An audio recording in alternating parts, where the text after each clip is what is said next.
Hi, ഞാൻ സ്നേഹ. SL ടോക്സിന്റെ പുതിയൊരു വീഡിയോയിലേക്ക് എല്ലാവർക്കും സ്വാഗതം. ഇന്ന് ഞാൻ നിങ്ങളോട് പറയാനായിട്ട് പോകുന്നത് ദീർഘകാലം മുന്നോട്ട് കൊണ്ടുപോകണമെന്ന് ആഗ്രഹിക്കുന്ന റിലേഷൻഷിപ്പിൽ ഉണ്ടായിരിക്കേണ്ട കുറച്ച് ഗ്രീൻ ഫ്ലാഗ്സ് ഉണ്ട്. അതെന്തൊക്കെയാണെന്നുള്ളതാണ്. ഇത് മാരേജ് കഴിഞ്ഞിട്ടുള്ളവരാണെങ്കിലും മാരേജ് കഴിഞ്ഞിട്ടില്ലാത്ത ആളുകളാണെന്നുണ്ടെങ്കിലും നിങ്ങളുടെ റിലേഷൻഷിപ്പിൽ ഈ പറയുന്ന കാര്യങ്ങളൊക്കെ ഉണ്ടോ എന്നുള്ളതൊന്ന് ചെക്ക് ചെയ്യുക. ഉണ്ടെങ്കിൽ ആ റിലേഷൻഷിപ്പ് നന്നായിരിക്കും എന്നുള്ളതാണ്. പക്ഷെ ഇല്ലെങ്കിൽ ഈ പറയുന്ന കാര്യങ്ങൾ ഉണ്ടാക്കിയെടുക്കാൻ ശ്രമിക്കുന്നത് നല്ലതാണ് എന്നുള്ളതാണ്.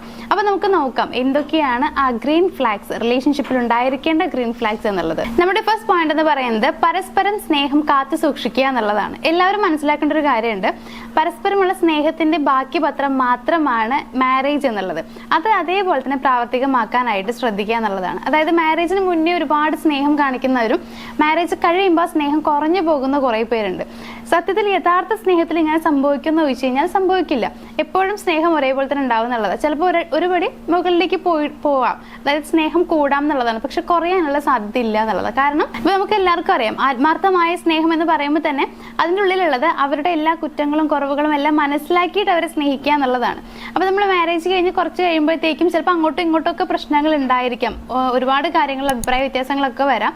പക്ഷെ അതെല്ലാം തന്നെ ഒത്തുതീർപ്പാക്കി മുന്നോട്ട് പോവുക എന്നുള്ളതാണ് ഏറ്റവും നല്ലൊരു ഹെൽത്തി റിലേഷൻഷിപ്പിൽ ഉണ്ടായിരിക്കേണ്ട കാര്യം എന്ന് പറയുന്നത്.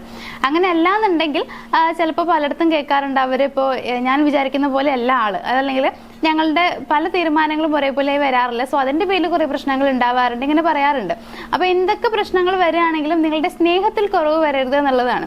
പ്രോബ്ലംസ് ഒക്കെ ഉണ്ടാവും, അതെല്ലാം മാറ്റി നിർത്തിയേക്കുക. പക്ഷെ സ്നേഹം എന്ന് പറയുന്നത് എപ്പോഴും ഒരേപോലെ ആയിരിക്കണം. അത് മാരേജിന് മുന്നായാലും ശേഷമായാലും നിങ്ങളുടെ സ്നേഹത്തിൽ കുറവ് വരുത്താതെ മുന്നോട്ട് കൊണ്ടുപോകാനായിട്ട് ശ്രദ്ധിക്കുക. ഇനി രണ്ടാമതായിട്ട് ഉണ്ടായിരിക്കേണ്ട കാര്യം എന്ന് പറയുന്നത് ഒരു മികച്ച ഫ്രണ്ട്ഷിപ്പ് നിങ്ങൾക്കിടയിൽ ഉണ്ടായിരിക്കണം എന്നുള്ളതാണ്. രണ്ടുപേരും നല്ല ഫ്രണ്ട്ലി റിലേഷൻഷിപ്പ് ഉണ്ടാക്കിയെടുക്കുക എന്നുള്ളതാണ്. ഇപ്പം മാരേജ് എന്നൊക്കെ പറയുന്ന സമയത്ത് അല്ലെങ്കിൽ ഒരു റിലേഷൻഷിപ്പ്, പ്രണയമായിട്ടുള്ള റിലേഷൻഷിപ്പ് എന്ന് പറയുമ്പോൾ നമ്മൾ വിചാരിക്കുക ആ പ്രണയിക്കുന്ന രണ്ടാളുകൾ മാരേജ് കഴിഞ്ഞിട്ടാണെങ്കിൽ ഭാര്യ ഭർത്താവ് എങ്ങനെയാണ് വിചാരിക്കുക, അതിനപ്പുറത്തേക്ക് നല്ല സുഹൃത്ത് എന്ന് പറയാൻ കഴിയുന്ന ഒരാളായിരിക്കണം എന്നുള്ളതാണ്. അങ്ങനെ ആവണം നമ്മുടെ എല്ലാവരുടെയും റിലേഷൻഷിപ്പുകൾ.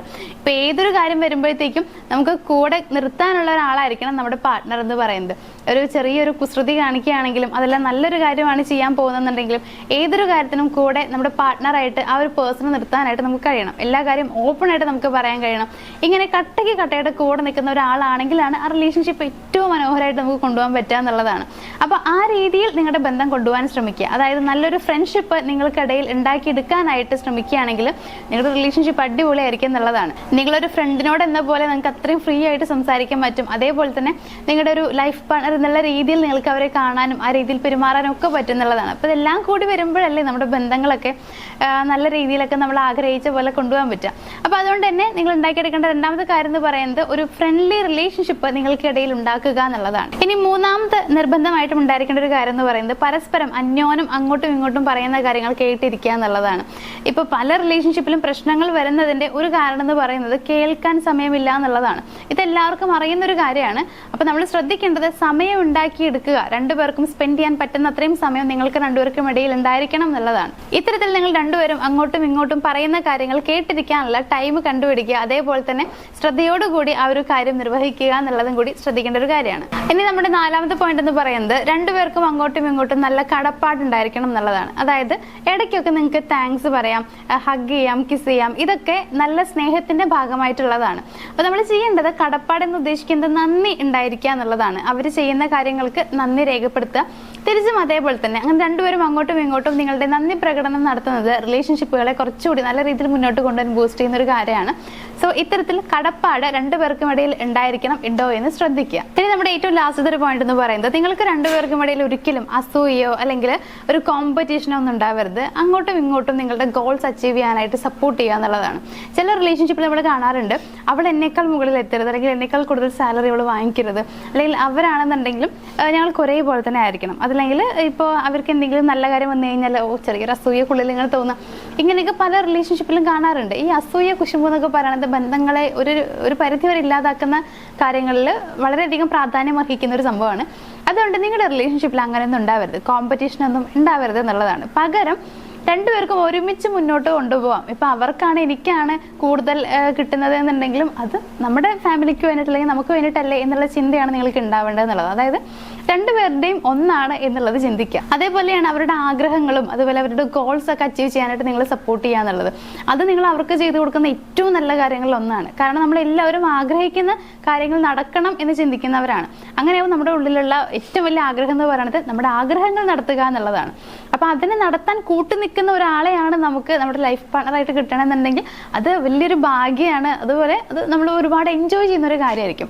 അപ്പൊ എല്ലാവരും ആഗ്രഹിക്കുന്ന കാര്യം എന്ന് പറയുന്നത് ഇങ്ങനെ ഒരാളെ കിട്ടുക എന്നുള്ളതാണ്. സോ നിങ്ങളുടെ റിലേഷൻഷിപ്പിൽ നിങ്ങൾ അങ്ങനെയായി മാറുക എന്നുള്ളതാണ്. അവരുടെ ആഗ്രഹങ്ങൾ അച്ചീവ് ചെയ്യാനായിട്ട് നിങ്ങൾ അവരെ സപ്പോർട്ട് ചെയ്യുക. തിരിച്ചും അങ്ങനെ തന്നെ ആയിരിക്കണം. നിങ്ങൾ അവരോട് പറയാം, ഇപ്പൊ എനിക്ക് ഇത്രയും ആഗ്രഹങ്ങളുണ്ട്, സോ നിങ്ങൾ അതിനെ കൂട്ടു നിൽക്കണം എന്ന് ഞാൻ ആഗ്രഹിക്കുന്നുണ്ട് എന്നുള്ള രീതിയിൽ നിങ്ങൾക്ക് ഓപ്പൺ കമ്മ്യൂണിക്കേഷൻ നടത്താം എന്നുള്ളതാണ്. അപ്പോൾ ഈ കാര്യങ്ങളെല്ലാം തന്നെ നിങ്ങളുടെ റിലേഷൻഷിപ്പിൽ ഉണ്ടായിരിക്കണം എന്നുള്ളത് നിർബന്ധമാണ്. ഉണ്ടോ എന്നുള്ളത് നോക്കുക, ഇല്ലെങ്കിൽ ഉണ്ടാക്കാനായിട്ട് ശ്രമിക്കുക. എങ്കിൽ മാത്രമാണ് ഞാൻ നേരത്തെ പറഞ്ഞിട്ടുണ്ടായിരുന്നു, ദീർഘകാലം മുന്നോട്ട് കൊണ്ടുപോകണമെന്ന് ആഗ്രഹിക്കുന്നുണ്ടെങ്കിൽ ഈ പറയുന്ന കാര്യങ്ങളെല്ലാം നിങ്ങൾ ശ്രദ്ധിച്ചിരിക്കണം എന്നാണ്. അങ്ങനെ ഉണ്ടെങ്കിൽ നിങ്ങൾ പേടിക്കേണ്ട ആവശ്യമില്ല. ഇങ്ങനെയാണ് നിങ്ങളുടെ റിലേഷൻഷിപ്പ് എന്നുണ്ടെങ്കിൽ ഒരിക്കലും നിങ്ങളുടെ റിലേഷൻഷിപ്പിൽ നിങ്ങൾക്ക് ബോറിംഗ് ആയിട്ട് തോന്നില്ല എന്നുള്ളതാണ്. ഓരോ ദിവസം കഴിയുമ്പോഴത്തേക്കും നിങ്ങളുടെ സന്തോഷം കൂടുകയും അതേപോലെ നിങ്ങളുടെ ഈ ഒരു ക്യൂരിയോസിറ്റി കൂടി വരികയാണ് ചെയ്യുക. അപ്പോൾ ഇങ്ങനെയൊക്കെ ആക്കി മാറ്റാനായിട്ട് നിങ്ങൾ ശ്രദ്ധിക്കാം. അപ്പോൾ നമ്മുടെ വീഡിയോ ഇവിടെ വെച്ച് ഞാൻ വൈൻഡപ്പ് ചെയ്യാണ്. വീഡിയോയിൽ പറഞ്ഞതെല്ലാം നിങ്ങൾക്ക് മനസ്സിലായിട്ടുണ്ടാവും എന്ന് വിചാരിക്കുന്നു. വീഡിയോ ഇഷ്ടമായെങ്കിൽ വീഡിയോ ഒന്ന് ലൈക്ക് ചെയ്യുക, ഷെയർ ചെയ്യുക, ചാനൽ ഒന്ന് സബ്സ്ക്രൈബ് ചെയ്യുക. നമുക്ക് മറ്റൊരു വീഡിയോ ആയിട്ട് കാണാം. താങ്ക്